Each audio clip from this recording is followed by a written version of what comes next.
Hey everybody, welcome back to Utah Mammoth Daily. Tusks up. So let's start with the heartbeat of the team, the leader, the face of the franchise, this guy right here, Clayton Keller. In his recent interview with NHL.com, Keller didn't talk about stats, contracts, or accolades, or even hobbies, really. His focus was clear, making Team USA for the Olympics and getting the Mammoth into the playoffs. That's not just lip service. Keller's mindset is exactly what this locker room has needed.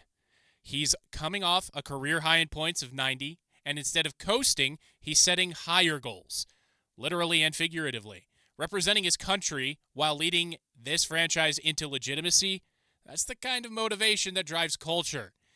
What's more telling is how teammates talk about him. Younger guys like Cooley and Gunther Simashev, they see him as the standard. Veterans say he's the first on the ice and the last one off. When your captain carries himself that way, it trickles down. Keller's not just Utah's best player, and he is, not by a wide margin anymore, but he is. He's the tone setter for the entire organization as well. So let's give some love to the defense, because the Mammoths' blue line is quietly one of the best stories of October. The hockey writers broke it down perfectly. Last year, this group struggled with structure amid injuries. This year, it's a totally different unit.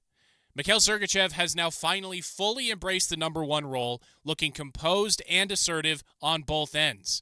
John Marino seems reborn, steadier with the puck, more decisive on exits, and even doing his best Dylan Gunther impersonation a couple times leading the rush. Olli Mata has been a defensive rock, and Nate Schmidt's veteran poise adds calm to every shift. And circling back to Mikhail Sergachev, he's even diving into the corner now. Last season, he felt like he couldn't. He felt like he needed to stay back just in case. Now there's more confidence and trust among him and his teammates that somebody is going to cover, and that's awesome. That's going to lead to more goals. That is going to lead to more goals. All right. And don't forget Dmitry Simashev. His stick handling, his skating, his calm poise make him a genuine, joyful surprise for the ceiling. The kid's ceiling keeps rising with every game. Now we just need to get a couple more shots on goal from him, just like everybody else on the team, it feels like. And I think we'll be pretty good. Utah's defensive success isn't flashy either. It's disciplined. Limiting second chances, keeping the slot clean, and supporting Veggie and Vanacek with structure instead of chaos. That's sustainable hockey. It's not guys flinging themselves onto the ice in a last-ditch attempt to block a shot. It's guys staying up on their skates, maybe down to one knee, but always ready to pivot and react when the shot does go in. So that's really good stuff from our D-men. Now, the ripple effect.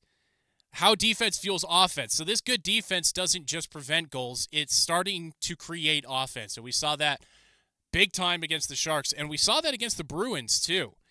And that's something Utah is starting to realize. When the blue line moves the puck cleanly, the forwards can attack in transition. They don't have to pick it up back by the goalie and skate 200 feet. And that's what players like Keller, Cooley, Gunther, Peterka, they're lethal. Last season, the Mammoths struggled with controlled exits. Now they're consistently turning those into zone entries. Sergachev's vision from the back end is unlocking seams that weren't there before. And the trust that if a turnover were to happen, there's not going to be four guys in the offensive zone or at the offensive blue line, and it's just him back there. If a mistake happens, the puck bounces the wrong way, there's more trust. Durzee's injury hurts here, but the depth is stepping up. Marino's puck retrieval rates are top tier, and Olli Mata's positional discipline allows the forwards to cheat just a bit higher in transition, giving them that extra stride on the breakout. So even if Utah's goal totals aren't exploding yet, the blueprint is there. Tighten up defensively, control tempo, and let the skill guys go to work. That's team hockey, and that will lead to the playoffs. And lastly here, the bigger picture. Utah isn't playing like a young team figuring it out anymore. They're playing like a program. They talk like they know what needs to happen. They say we need to pressure more, we need to stay above more, we need to put more pressure on the offensive zone entries of the opposing team. They get it. And Andre Trigny's system is built on that trust and accountability, and you can see it in every post-game quote. Keller's focus on leadership and the defense's transformation reflect the same thing. This group expects to win, and they expect to win now. Not next year, not sometime down the line, but now. And that's crucial heading into the final, or coming out of the final game of the homestand. Forgot when this was going to be going up, but coming out of the final game of the homestand and going on the road, that kind of game travels. The Mammoth have built momentum on structure and in this homestand, not luck. They're no longer satisfied just competing.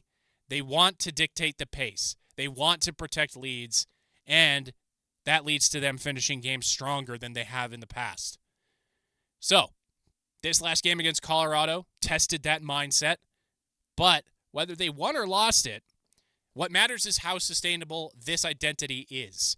When you have your captain obsessed with winning and a defense that's thriving under pressure, well, the foundation is built to last. So, that has been your episode today, everybody. Tusks up, and I will see you all tomorrow with a reaction to that Avalanche game.